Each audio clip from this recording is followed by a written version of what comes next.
Hello and welcome to this discussion on the life and work of one of the most influential figures in modern economic thought, Adam Smith. Known as the father of modern economics, Smith's ideas laid the foundation for many of the principles that govern economic theory and practice today. His most famous work, The Wealth of Nations, published in 1776, is a cornerstone of classical economics and continues to shape discussions on free markets, capitalism, and the role of government in economic life.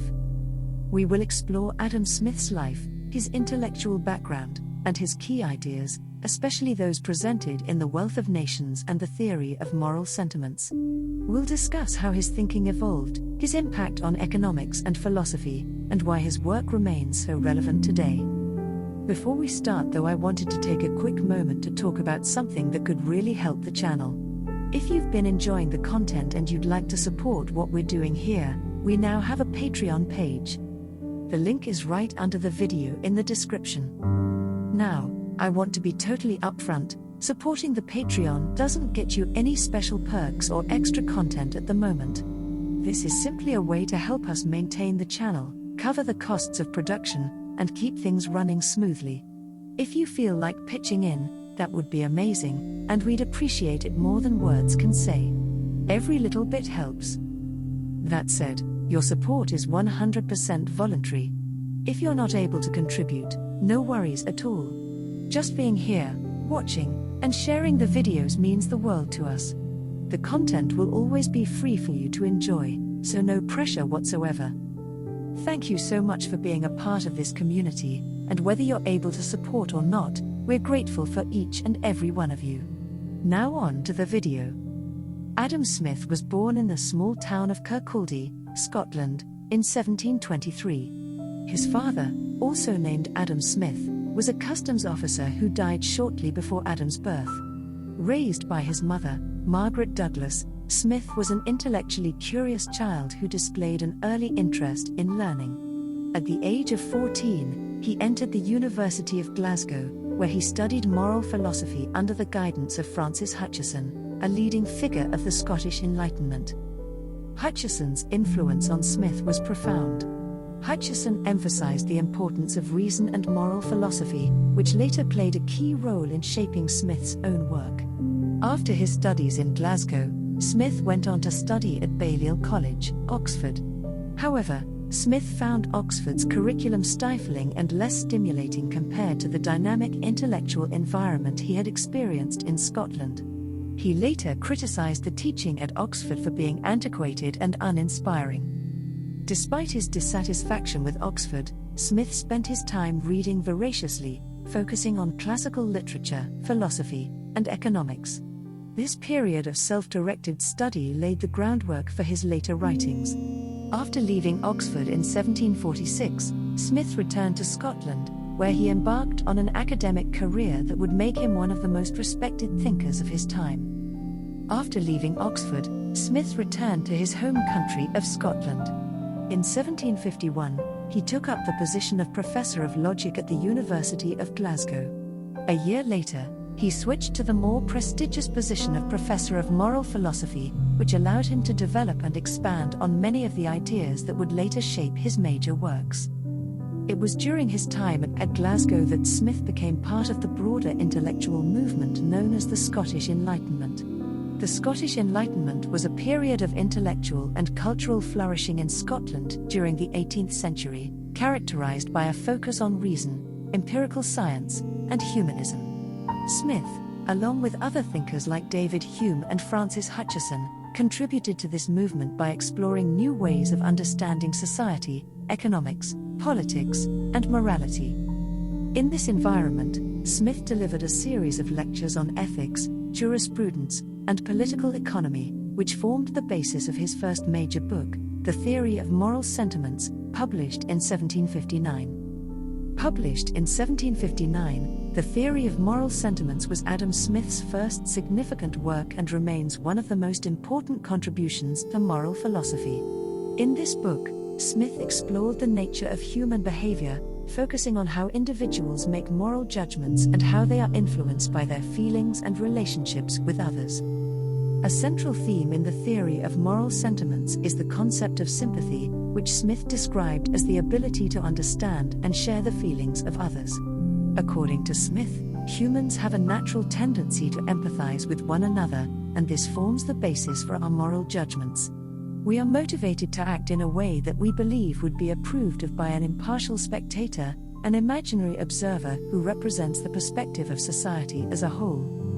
Smith argued that while people are naturally self-interested, they are also inherently social beings who care about the opinions of others. This combination of self-interest and sympathy leads to the development of moral norms and ethical behavior.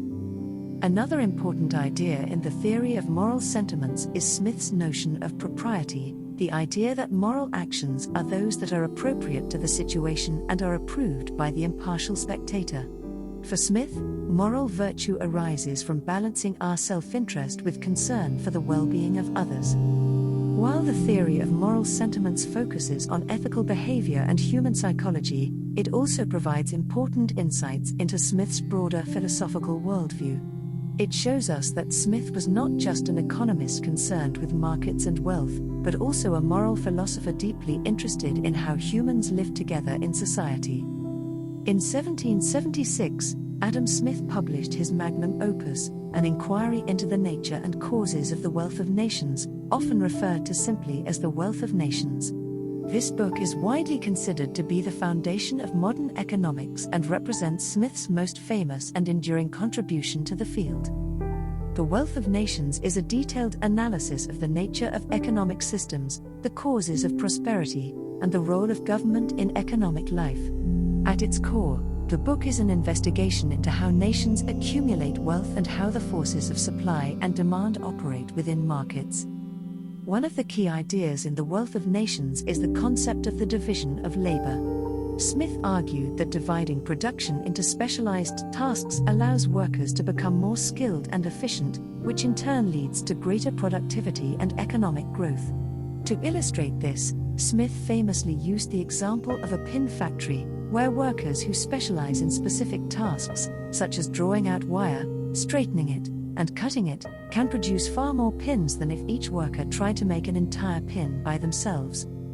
Smith's analysis of the division of labor was groundbreaking because it showed how economic efficiency and productivity could be enhanced through the specialization of labor, a concept that remains central to modern economic theory. Perhaps the most famous concept associated with Adam Smith is the idea of the invisible hand. Smith used this metaphor to describe how individuals acting in their own self-interest can unintentionally promote the public good. In a market economy, each person seeks to maximize their own benefit, whether by producing goods, offering services, or seeking employment. However, as individuals pursue their own self-interest, they are led, as if by an invisible hand, to create outcomes that benefit society as a whole. For example, a baker who wants to make a profit bakes bread not out of charity but to earn a living. Yet, in doing so, the baker provides bread to the community, meeting a vital need. Smith's insight was that the market, when left to operate freely, could regulate itself and allocate resources efficiently without the need for excessive government intervention.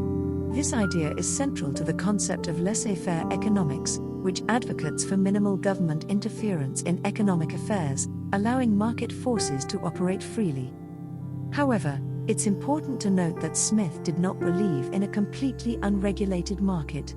He recognized the need for government intervention in certain areas, such as national defense, the administration of justice, and the provision of public goods like infrastructure and education. These, Smith argued, were necessary to create the conditions in which a market economy could thrive. As mentioned earlier, the division of labor was one of the cornerstones of Smith's economic theory. In addition to increasing productivity, Smith argued that the division of labor also led to technological innovation and economic growth. Smith believed that as workers became more specialized, they would find more efficient ways to perform their tasks, which would lead to the development of new tools, machinery, and processes. These innovations, in turn, would boost production and allow economies to grow more rapidly. However, Smith also recognized the potential downsides of the division of labor. He warned that extreme specialization could lead to worker alienation, as individuals performing repetitive tasks might lose the ability to think critically and creatively. To counteract this, Smith advocated for public education as a means of ensuring that workers retained their intellectual capabilities and remained informed citizens. While Adam Smith is often associated with free markets and limited government intervention, he was not an advocate for an entirely laissez-faire economy. In The Wealth of Nations, Smith outlined several important roles that the government should play to ensure the proper functioning of a market economy. First, Smith believed that the government should provide national defense. He argued that a well-defended nation was necessary to protect trade routes and secure property rights, both of which were essential for economic prosperity. Second, Smith emphasized the need for the government to provide public goods, services that would not be profitable for private enterprises to supply but were essential for the functioning of society. Examples of public goods include roads, bridges, and infrastructure, which allow markets to operate efficiently. Third, Smith believed that the government had a role in establishing and enforcing laws and institutions that protect property rights and ensure justice. Without the rule of law, markets would become chaotic, and trade would be hampered by uncertainty. Lastly, Smith advocated for public education. He understood that a well-educated population was essential for both economic growth and the preservation of a democratic society. By investing in education, Smith believed that governments could ensure that their citizens were capable of participating in the economy and contributing to the public good. Adam Smith's ideas have had a profound and lasting impact on the field of economics and beyond. His work laid the foundation for classical economics, which was later developed by economists like David Ricardo, Thomas Malthus, and John Stuart Mill. In the 19th and 20th centuries, Smith's ideas were central to the development of capitalism as an economic system. His emphasis on the benefits of free markets and limited government intervention influenced the economic policies of many nations, particularly in the context of the Industrial Revolution. Smith's work also had a significant influence on the development of liberal political philosophy, particularly the idea that individual liberty and economic freedom are essential components of a prosperous society. His vision of a market economy, where individuals are free to pursue their own interests within a framework of laws and institutions, remains a foundational principle of modern liberal thought.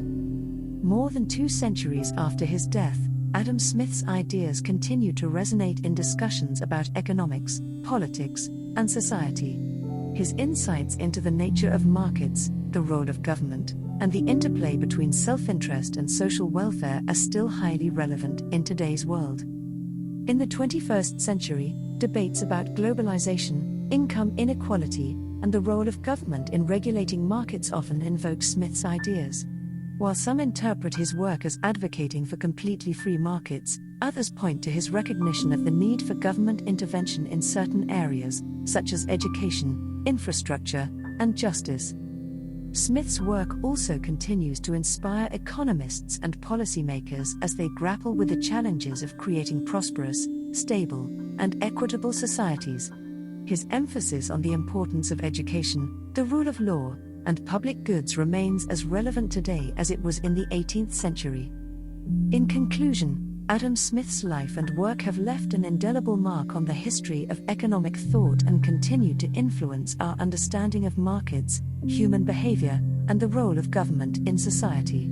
From his early insights into moral philosophy and human sympathy in the theory of moral sentiments to his groundbreaking analysis of the division of labor, the invisible hand, and economic growth in The Wealth of Nations, Smith's ideas have shaped the way we think about economics, politics, and society. Smith's vision of a world where individuals pursue their own interests within a framework of law, justice, and public welfare has proven to be a powerful and enduring model for understanding how economies function. As we face the challenges of the modern world, from technological change to global inequality, Smith's work continues to provide valuable insights into how we might create a more prosperous, fair, and stable society.